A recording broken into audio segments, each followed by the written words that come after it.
Il est des lieux qui laissent des souvenirs éternels et où l'histoire de notre vie est marquée de manière indélébile. L'archipel des Comores est l'un de ceux-là. L'envie de rendre hommage à ce pays m'a suivi dans mon parcours. Il me suivra dans les dernières heures de mon existence.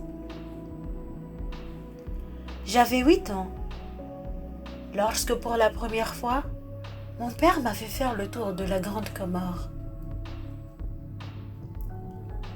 Il était loin de se douter que de ces nombreuses sorties découvertes naîtrait ma vocation pour l'amour du patrimoine, l'histoire et la culture comorienne.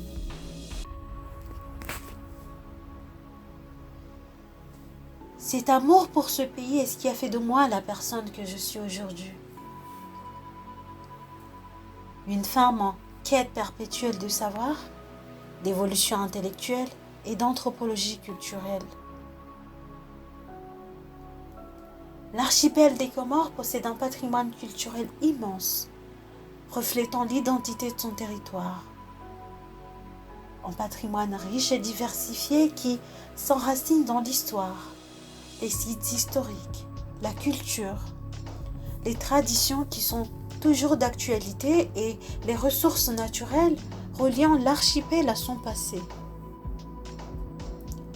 Ce potentiel culturel pourrait faire des Comores l'une des destinations touristiques la plus attrayantes de l'océan Indien. À l'heure actuelle, le monde est en proie à ses origines.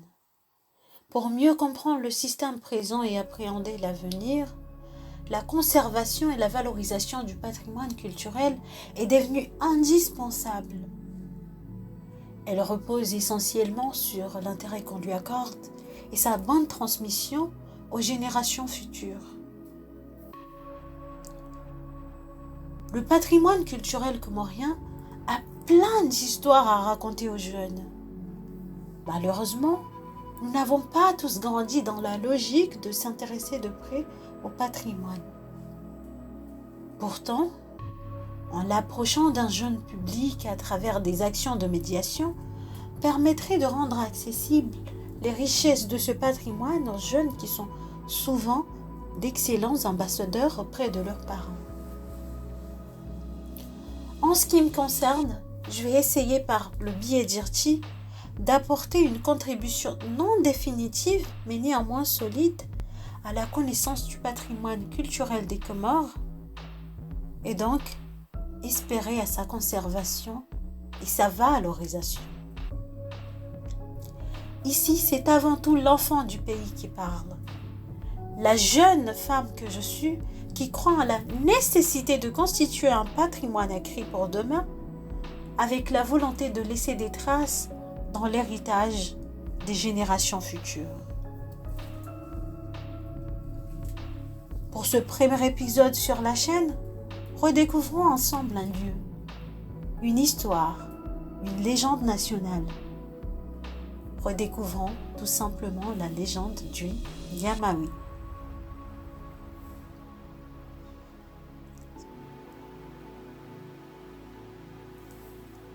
Sur la route en direction de Bangwa-Nkuni, au nord de la Grande Comore dans un ancien cratère volcanique, se situe le lac Nyamawi.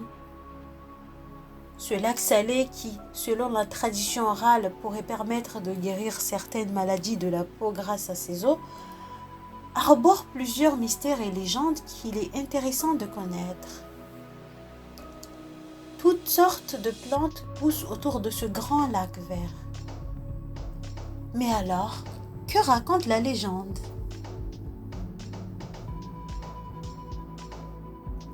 Il y a très longtemps, dans une époque lointaine, très lointaine, se trouvait à la place de ce lac un village.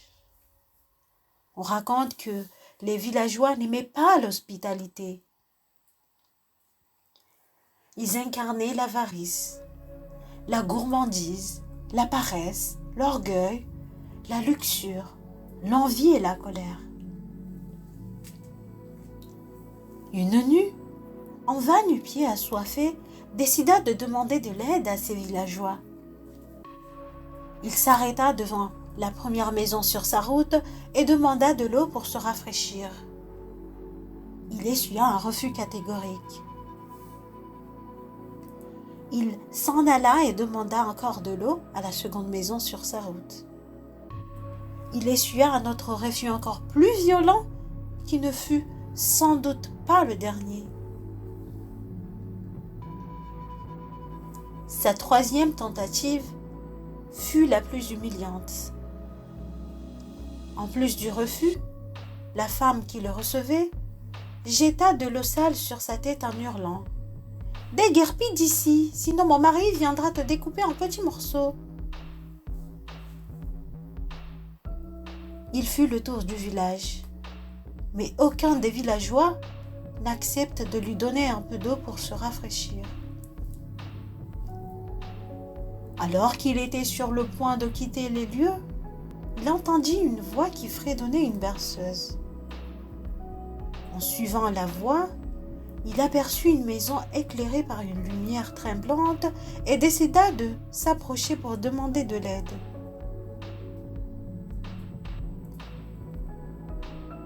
La voix était celle d'une vieille femme qui accepta généreusement de lui venir en aide.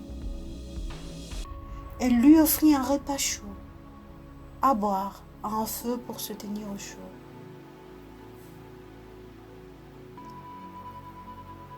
Reconnaissant de cette hospitalité qui symbolise aujourd'hui l'une des principales valeurs des Comoriens, le va-nu-pied proposa à la femme de quitter le village avec lui. Cette dernière refusa en pleurs, car elle ne voulait pas abandonner sa maison. Après un long moment d'insistance, le va-nu-pied réussit finalement à la convaincre. Alors qu'ils s'éloignèrent, une forte pluie s'abattit sur le village. Une pluie tellement forte, si forte que la terre s'entr'ouvrit en engloutissant le village entier et ses habitants. À la place du village se forma un grand lac vert connu aujourd'hui sous le nom de lac Niamaoui, qui signifie mauvaise chair. Certains racontent que l'homme en question était un sorcier. Et d'autres racontent également que c'était plutôt un ange envoyé par Dieu. Énigme impénétrable, à ce jour, ceux qui veulent jeter des pierres dans ce lac ne perçoivent à leur chute aucun son. On raconte que c'est pour réagir à cette malédiction que les habitants du village de Bangouankouni ne manquent pas d'offrir aux visiteurs assoiffés une noix de coco. Le fantastique y règne également. La mosquée de ce village, appelée la mosquée des miracles, serait édifiée en une nuit. Alors, que pensez-vous de ce récit? Pensez-vous que c'est un mythe tout construit ou une vraie légende?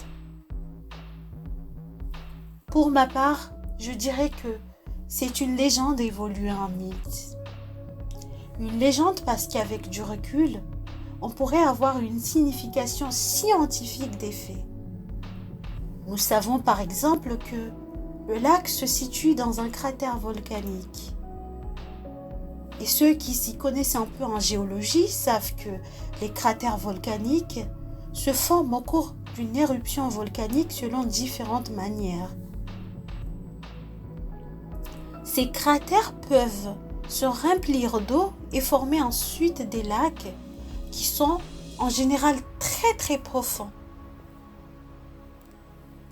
La dépression due à ces formations géologiques se remplit grâce à d'importantes précipitations. Cette situation nous ramène à penser à la pluie abondante et l'engloutissement de la terre cité précédemment dans le récit. Scientifiquement parlant, on a là des faits réels, transmis par oral de génération en génération. Mais au fil du temps, la légende a évolué en mythe, car n'étant pas transmis via des outils pédagogiques, elle perd sa précision et gagne en fantaisie et en amplification. Alors, mythe ou légende? Quoi qu'il en soit, le lac Niamaoui fait partie de notre patrimoine touristique. Il témoigne qu'autrefois, il y a bien longtemps, et peut-être même dans les profondeurs de ces eaux, ont vécu nos lointains ancêtres. C'est ici que s'achève notre premier épisode. Si vous avez regardé la vidéo jusqu'à la fin, n'hésitez pas à donner vos avis en commentaire. Un pouce bleu sera toujours apprécié. Abonnez-vous à la chaîne pour ne rien rater des prochaines publications. Et la paix sur vous.